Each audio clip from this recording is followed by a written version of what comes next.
দলীয় প্রতীক শাপলা প্রশ্নে কোনো আপোষ করবে না এনসিপি। প্রতীক নিয়ে প্রশ্নের সদুত্তর না দেয়াকে নির্বাচন কমিশনের স্বেচ্ছাচারী মনোভাব উল্লেখ করে তাদের অধীনে সুষ্ঠু নির্বাচন নিয়ে সংশয় প্রকাশ করেছেন এনসিপির মুখ্য সমন্বয়ক নাসির উদ্দিন পাটোয়ারি।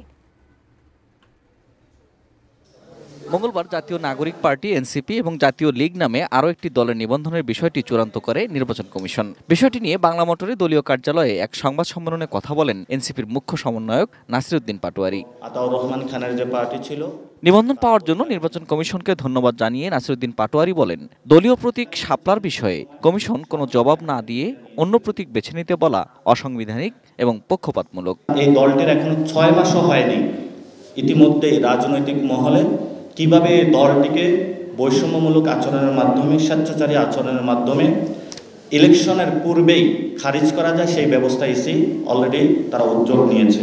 শাপলা প্রতীকের জন্য প্রয়োজনে রাজপথে আন্দোলন এবং বর্তমান নির্বাচন কমিশনের পদত্যাগের দাবিও জানান তিনি। প্রত্যেকটা জায়গায় মানুষের মনে মগজে এনসিপির প্রতীক হিসাবে শাপলা অলরেডি স্থান করেছে।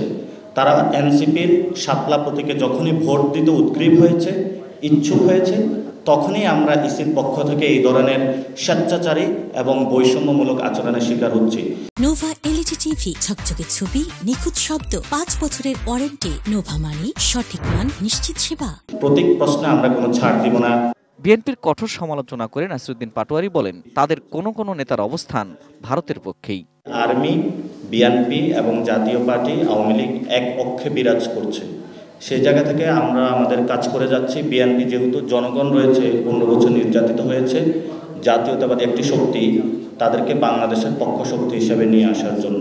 সরকারের অনেক উপদেষ্টা এখন দুর্নীতিতে জড়িয়ে পড়ার অভিযোগ করে শিগগিরই তাদের একটি শ্বেতপত্র প্রকাশের কথা জানান পাটোয়ারি। প্রধান উপদেষ্টা অধ্যাপক মোহাম্মদ ইউনূসের জাতিসংঘে দেওয়া ভাষণের সমালোচনাও করেন তিনি। ইউনূস স্যার যদি ওইখানে বসে স্বৈরাচারী হয়ে ওঠার চেষ্টা করুন, তাহলে ইউনূস স্যারেরও পতন আসন্ন। কারণ বাংলাদেশে আওয়ামী লীগ এবং জাতীয় পার্টির প্রশ্নে বাংলাদেশে কোনো আপোষ করা হবে না। Ferdous Rahman, ATN news, Dhaka.